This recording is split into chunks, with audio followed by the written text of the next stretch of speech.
I welcome you all to travel with me into the storyland. 2000 years ago, in the great land of China, there stood a small, beautiful mountain village called Himura. In this Himura village, there was Shia, a woodcutter. He was an old man with white hair who had lost his wife at a very young age. When Wasi, their only child, came into their life, Wasi, from a small boy, grew up into a tall, handsome young man with deep blue eyes, broad shoulders, and a flowing hair. Good afternoon, my dear Gavilius, Toastmasters, and guests. Good afternoon.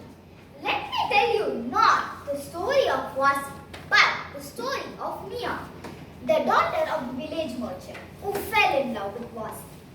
There were resistances, but despite all the resistances from her family members and the village head, Mia convinced her father to get married to Wasi, and the wedding day was decided.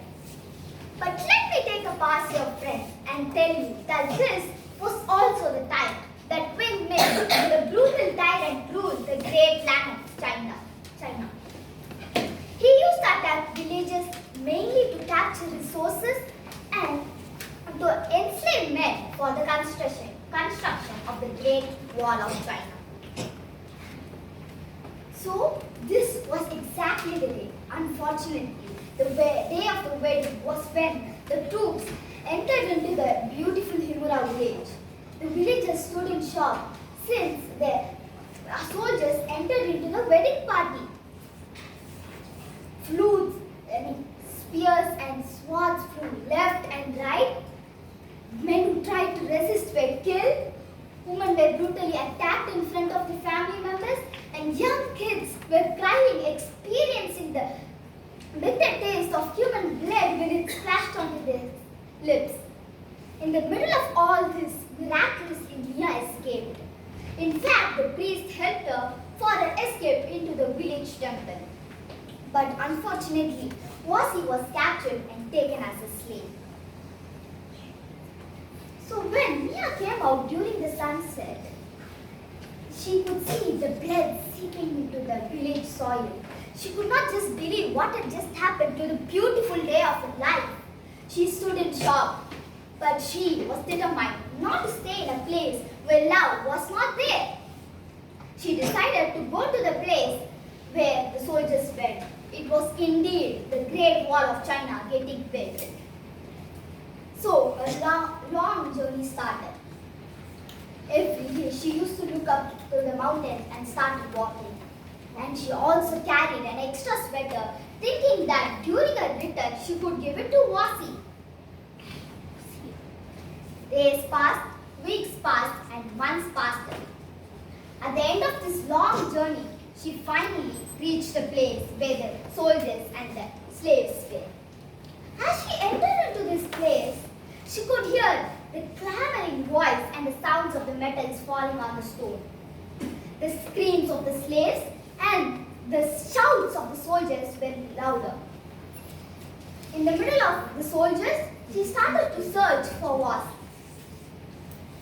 When she was running around the place to search for Wasi, she was caught by a young man. This was Rokaku, the childhood friend of Wasi. He, wiping the sweat from his forehead, looked up to Mia and said, "Stop running," and he pointed his fingers towards one direction. When Mia looked there, she could not just believe what had just happened. She saw Wasi was lying helpless in a pool of blood. She quickly ran towards Wasi's body and held it to hers and started crying. She cried, wept, and lamented like nobody had ever lamented before. The villagers stood in shock, and even the soldiers were moved to tears after seeing this. Soon the story reached the ears of Win Ming, the brutal tyrant. He arrived at the place. His brutality was not just already over. He is sensing the situation, and with a hinge of lust in his eyes, he asked Mia to be his concubine. the emperor's eyes, said, I can be willingly yours, but only on one condition. If you give a royal funeral to Wasi my love, a funeral only given to the commandos of the army. The emperor for a moment thought this was a big task. But as he was in a wave of lust, he yielded to the demand. Soon, a golden coffin was brought in and Wasi's body was placed in it. And it was in the silk robe and was covered with a silver lid. Soon they lowered the golden coffin into the river from the bridge.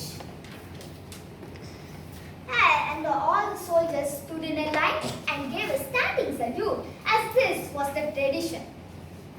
As soon as the golden coffin touched the river, Mia once again looked up to the emperor and said, I lost my life. I have lost my life the moment I saw Wasi was lying lifeless. But my heart is still beating. My heart is still beating only for this moment to see a grand farewell and funeral given to my love. Saying this, she instantly jumped into the river. But what was actually astonishing them was that when this body entered the river, they could see the color of the river changing from blue to yellow, yellow to pale yellow, and pale yellow to murky yellow. And soon it was a stream of gold that they could see flowing in front of their eyes. 2000 years later, my dear friends, the village of Himura do not exist, but this yellow river still flows in the heartland of China. There stands a small shrine on the shore of the river, respecting and honoring their love. It is said that one beautiful golden fish on every full moon night swims to the shore of the river, and also on the same day, one special star sparkles in the sky. Like some of the sincere soldiers did on that day, let me also give a standing salute for this tale of love from the land of China. Over to the leader of